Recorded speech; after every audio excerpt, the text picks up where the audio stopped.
Hi, and welcome to Let's Get Clinical. Tips from the CRA Helper. Here is your host, Elizabeth Waddell. Hi, Elizabeth here, and welcome to episode 3, where we will be discussing travel. By the end of this episode, you will get an idea how a clinical research associate schedules their visit travel and tips for when on the road. I definitely have lots of experience in this area, and I want to help you. Some things I had to learn the hard way. So if I can help you prevent it, let's go. I definitely don't mind taking one for the team. So let's start with the scheduling in itself. Have you ever thought about how it works, especially for those of you out there who may not be familiar with the process? Are all the scheduling of site visits and travel, is that done by someone else? And then the itinerary handed to the CRA and it's like, here you go, have a nice day. Or is this something that the CRA actually is responsible for and another portion of their responsibilities as a CRA as well? These are great questions. You may remember me discussing in the last episode that visits are scheduled with sites as specified in that study clinical monitoring plan. Now, in addition to your study protocol, you are going to hear so much about the clinical monitoring plan, the CMP. It's so important as it outlines all the strategies, the methods, the responsibilities, all the requirements for the monitoring of that trial. So the CMP for your study in regards to visits is going to know what's to be reviewed at each visit, including when that first routine monitoring visit is to occur. Now, as I mentioned before, I have no idea why I'm whispering, but as I mentioned before, don't get caught up in the lingo, don't get caught up in the terminology and feel like your head is spinning. Details, remember, regarding the purposes and the types and all the details, what's to be performed at each visit is going to be in future episodes and in that January course. So right now, I just want you to focus on what we're talking about in regards to travel. So after a site has had their pre-study visits or their site selection visits, and after they're initiated, sites are ready to start screening and enrolling patients. So that CMP is going to detail when the first routine monitoring visit is to occur. And I'll tell you about this. I'll just list an example of how it can be listed in a clinical monitoring plan. So it may note that after that first subject is enrolled, the first RMV should occur, say, within 2 weeks, but prior to the subject being randomized to study drug. First RMVs are usually a very tight window, and I understand it as, this is the first subject enrolled, and you want to ensure that the site is doing things correctly, that they understand the protocol, they're being compliant, and also that the subject is truly eligible. I've had first monitoring visits where I'll go out to the site and come to find out the subject really wasn't eligible. So they actually had to screen fail the patient, rather than randomizing him, they had to screen fail the patient. So it was a blessing, that we went out there. That's why they have these first monitoring visits occurring so close and in these tight windows. And then usually after that first visit, then, for example, then every subsequent visit, maybe 4 to 6 weeks, each monitoring visit interval is different, depending on your study. So based on this information, though, the monitor is going to know, okay, this is when the first visit should occur. They'll contact the site and they'll schedule the visit. So, of course, the monitor has their own calendar to go by of their visit and their schedules. And then the site will have their schedules and when they're open. And then they also, in addition, have to check PI availability. So once a date is confirmed for the visit, after all that happens, the CRA then can schedule their travel. I definitely, on a side note, recommend scheduling earlier in the visit window. So remember in this example, I talked about 4 to 6 weeks.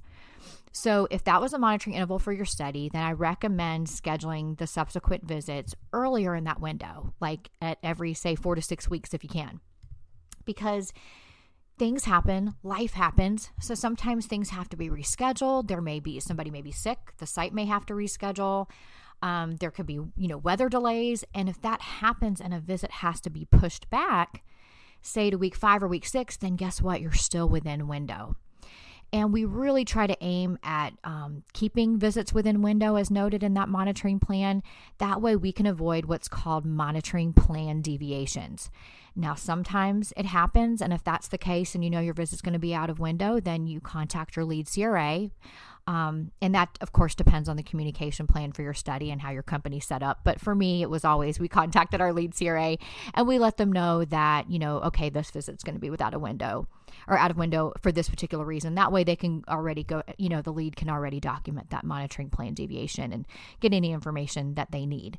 So this is what happens when we start scheduling the visits, and some of the things you may go to, but I did go through, but I did want to make that side note of recommending, if you can, scheduling earlier in that visit window.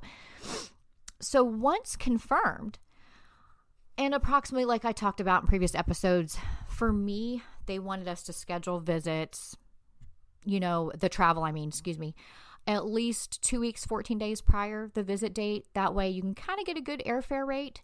That's the best one you're going to get before the visit, because you don't want to schedule way too early and then the visit change. And then again, you have exchange fees and difference in airfares to pay.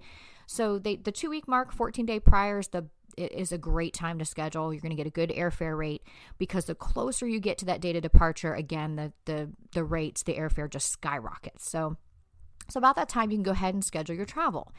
Now, like I mentioned before, I come from a CRO background. That's a contract research organization. So usually we had an online system and a travel department that we'd go through in order to schedule our travel. So usually I can make my travel, schedule it directly online. I would choose from, different airfares. I'd plug in the times that I needed, the dates and times that I needed to depart, and arrive, and then, the different cities. And I got to choose from the different, flights. And it was nice because this online system was, it was correlated with our travel and expense policy. So it was nice. So, it would kind of tell me, like in green, like I knew, okay, these are good flights to choose from per our travel and expense policy.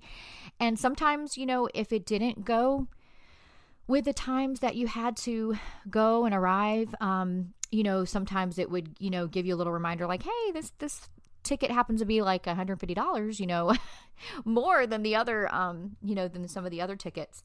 And if that's the case, we had to, put in a reason why that, we have to choose this flight. And sometimes it would just so happen that these were the only times that worked. I didn't want to leave a site at, 2 p.m. to catch a flight. I wanted a full day at the site. So sometimes I had to, put in a reason if I had to deviate. But other than that, you have a lot of choices to choose from with the airfare.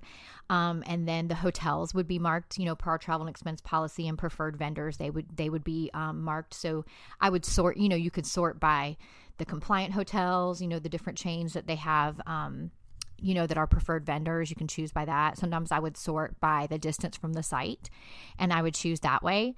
So it's really nice when you can go online and schedule.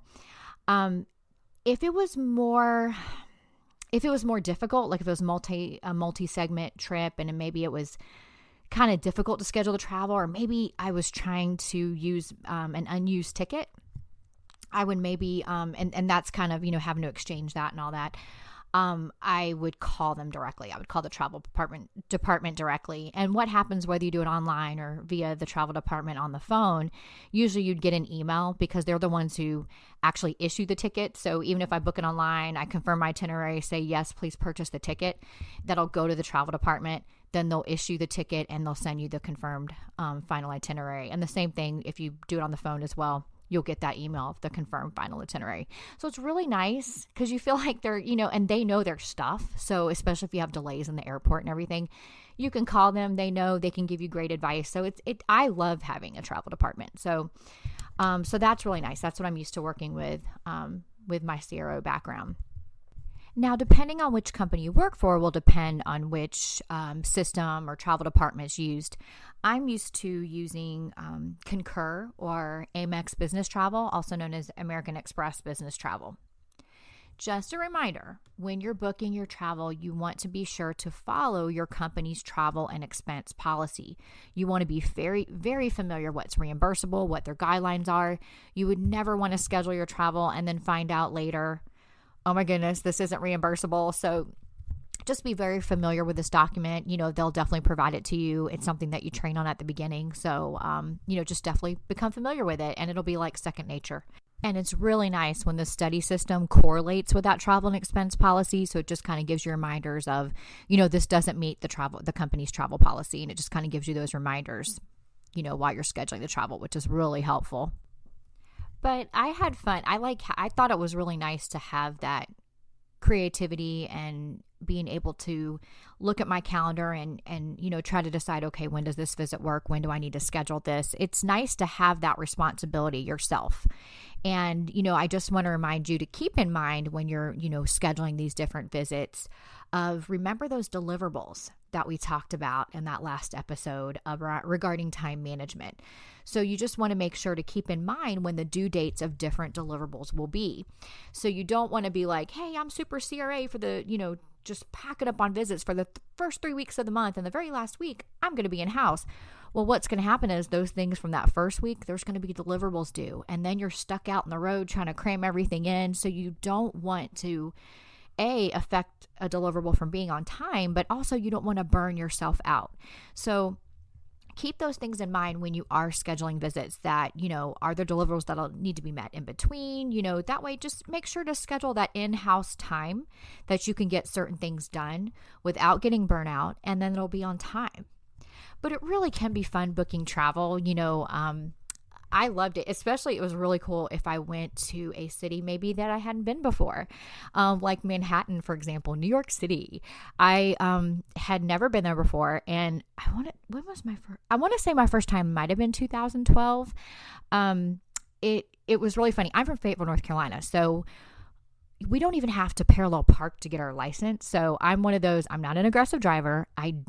When it comes to going between two cars, I don't know how to parallel park. I'm so embarrassed to admit that. Like if I'm in a city where I have to park on the road, I will circle around until I find a car that I can just go behind in the back. That way I'm not having to try to fit between two cars. It's really sad. But anyway, so back to Manhattan.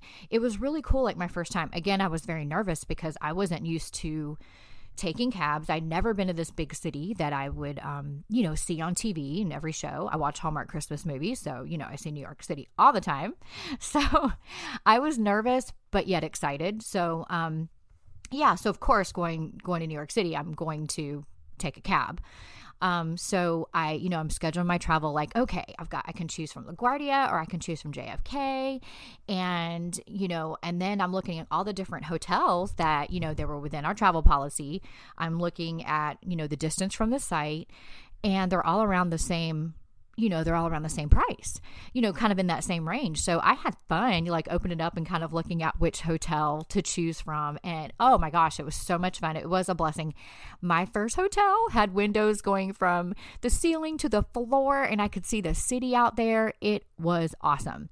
And I know say that in most cities, I never have time, like especially with time management, I don't have time to venture out. When I went there, I made sure, I was like, look, I'm going to see this Rockefeller tree that I always see on TV. I want to see Times Square. I did that another time because I had to keep going back to the site, but I did see Times Square. So it was fun. It is exciting when you get to go to places that you've never been before. And as long as you're within the policy, it's awesome. I've been to West Palm Beach, and I've had beautiful views of the ocean. So it really is an exciting time. As long as you're going by the policy, you're treating it like it's your own money. You're not taking advantage. And I mean, really, it's fun. I mean, have I said fun like 20 times already? But, but the travel, I mean, I'm going on a side note, but the CRA job is so awesome because it's not monotonous. It's just like different every week, and you get to go to different places, but yet you have to be able to multitask, be able to reprioritize in order to balance all your deliverables. And, going to the sites, being able to interact with the different site staff. And even while you're traveling in the airport, just even though you might work at home, you're not isolated because you're constantly, in communication with your study team and with site staff, and, and while you're traveling too. So anyway, that was kind of my little ad campaign for becoming a CRA. This was brought to you by Elizabeth Waddell, the CRA helper. Okay, let me get back on task.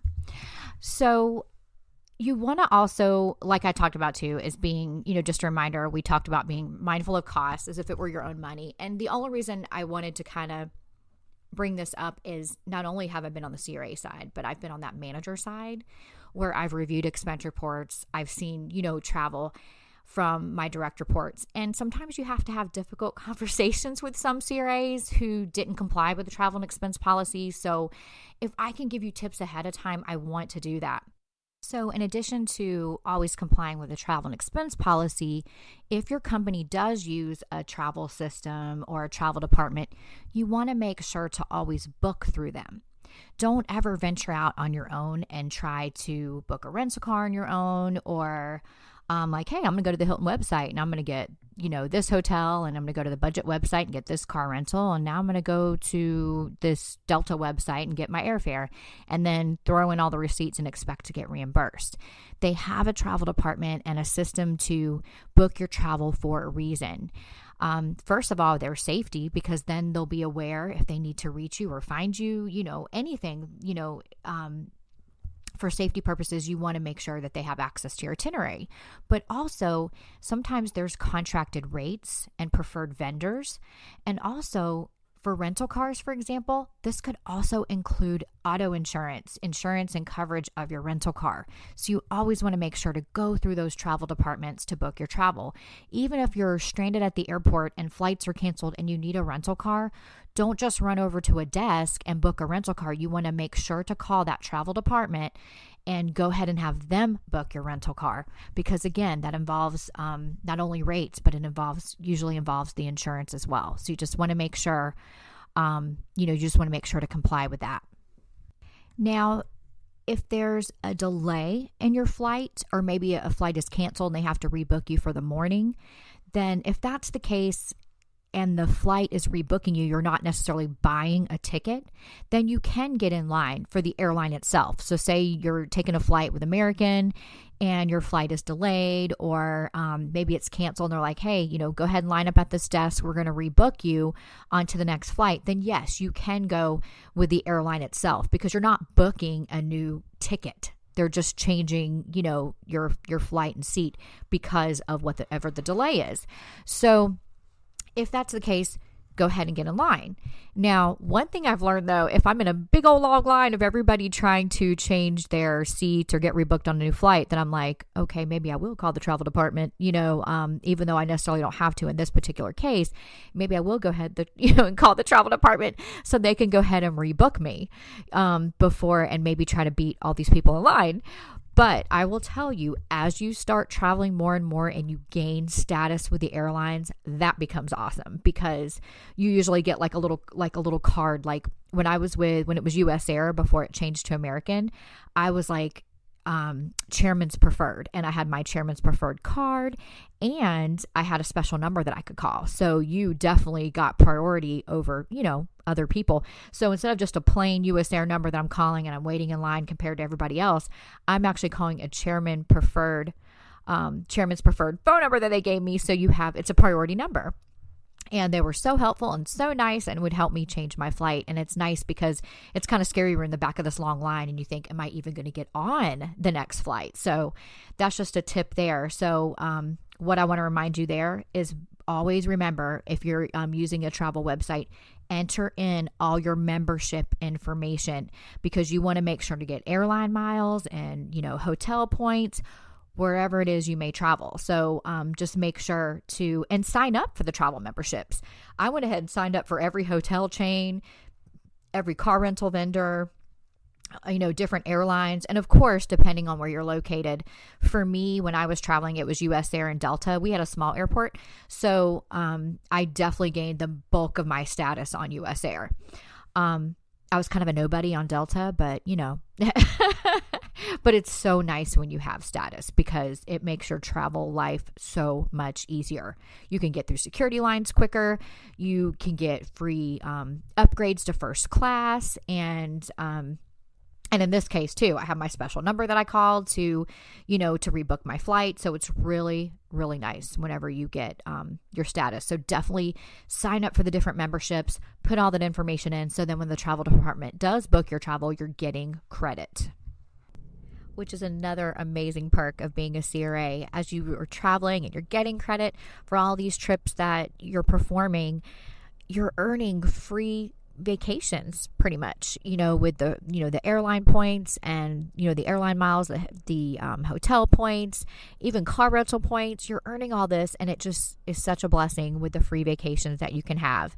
And it's so funny because one time we were going on vacation, and I had status with US Air, and I, even though we were going on a free vacation with points, I was upgraded free to first class. So I asked my mom, I was like, do you want to go up there, and sit in first class, and I'll take coach? And she's like, yeah, that'd be awesome. So she told me she was up there, and she was sitting next to this business traveler, and she turned to him and was saying, hey, I'm a teacher. I'm not used to this. I'm only up here because of my daughter. I'm not used to first class. And it was just so cute how she was just going on and on about how she was a teacher and that this was such a privilege for her. So it's really cool. That's one great perk of just having, of earning that status and getting that privilege. And there was one time, especially being chairman's preferred, where I was constantly upgraded to first class, which was so nice, especially after a long week of visits and you're going home, and it's just, you're just so thankful. And it was funny because I was used to that for so long that one time, it was so funny. They were booked, there wasn't room for free upgrades in a first class. And so I was, sitting back in coach, and I was texting my brother and one of my friends like, oh, well, I'm back here in coach. I haven't had this in a while. And my brother's texting back like, oh, sorry, I guess you have to sit back with the peasants today. It was just so funny that, so it's really cool. You feel like you're Hollywood whenever you really build status. People at the hotel know you coming in, especially when it's a site you go to routinely. People at the hotel recognize you at the airports, and then status with the airlines is awesome. So, and then of course there's those times when I had to fly Delta and then I was a nobody. So then I was like, oh man, I'm not Hollywood on this trip. So, but it's amazing at the stuff you can earn, as well. So, I just love it. Like I said, I wouldn't have done it for so long if I didn't love, the clinical research industry and, being a CRA. So one of the last things that I want to point out as we're kind of nearing the end of this episode, so it looks like episode 1 is just going to be on the scheduling part, and then episode 2, I'm going to go into detail regarding all the travel tips while you're actually out on the road. But the last thing I wanted to point out regarding scheduling your travel is your safety. Safety is the utmost importance, and you'll find that whatever company you work for, that your safety is just the most important. And sometimes I would find, like, for one of my sites, I, would sort by the distance of the hotel. And I'm like, oh my gosh, I mean, this was a new build hotel not far from the site. And I went ahead, and picked it. And so I go to the hotel, and it was funny because, I was delayed, and it's probably almost 2 a.m. And I'm like trying to drive to my hotel. And I was wondering, I was like, man, in the area that I'm in, people are just around here bebopping. Like, it was happening. People were out at 2 a.m. And I thought, okay.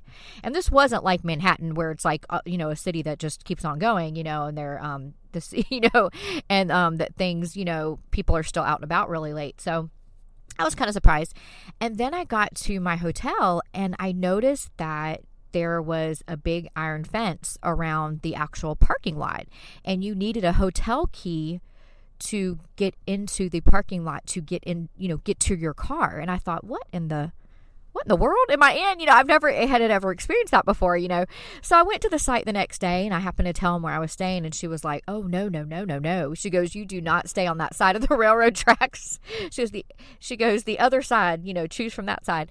And so I learned, and I want you to do this too, is when you're booking your travel, it's really a good idea you're going to places you might be unfamiliar with, ask the site staff. So maybe some of the locations that they recommend and that, maybe are safe areas for you. And also if you are, especially if you're traveling late at night and you have to say get on a train at an airport. I've had to do this at Newark Airport, and some of the trains that will get you to the car rental place or where you get off, say to take a shuttle to a hotel, whatever it may be, there's a certain part that was accessible to the public and not just people coming from the airport.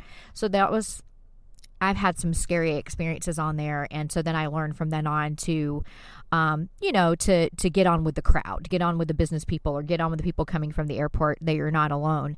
And I've had the same thing, even, leaving a restaurant. I just went in to get something quick to eat. And there were some people, there was actually a guy outside that, I was a little nervous. And so I just, left out with a family from the airport. From where I was eating. So, just be careful, be aware of your surroundings. Safety is important. And the last thing that I'll point out is like when I was flying into, say, Manhattan, for example, there's a lot of people out there that will hold up signs and ask you if you want to ride. They'll try to say like, here, ride with me, rather than waiting in the cab line or waiting for an Uber, and I just recommend not to do that for safety purposes. You just, I watch a lot of Dateline, a lot of Snapped, a lot of 48 Hours, and just be careful. I just recommend, I would rather wait in a long cab line than, risking my safety. So, because they'll even come over, I would be in the yellow cab line and they would even come over and say, hey, why wait in this line? Come on out with me. And it's just like, no, thank you. I'll just stay in this line, and then it was easier for me to do that than to try to wait for an Uber at the airport. And then once I got in the city, I started using Uber. And they say now it's, for safety purposes, before you get, just make sure an Uber car is clearly marked. And before you get in, ask them what your name is. So they'll tell you, so you can know for sure that's the Uber driver that you're supposed to be with and that they really are an Uber driver. So don't tell them your name. Open the door and ask them, who are you here for? And they can tell you your name. So there's a lot of safety things you'll learn on the road. And, definitely, I wanted to, share some of the things that I've learned out there. Okay, so this wraps up part 1 of the travel episode. And on part 2, I'm going to discuss travel tips in regards to packing and tips while you're actually out on the road. So if you like what you hear, hit subscribe. You can also check out the website at thecrahelper.com. And I will talk to you soon. Until next time.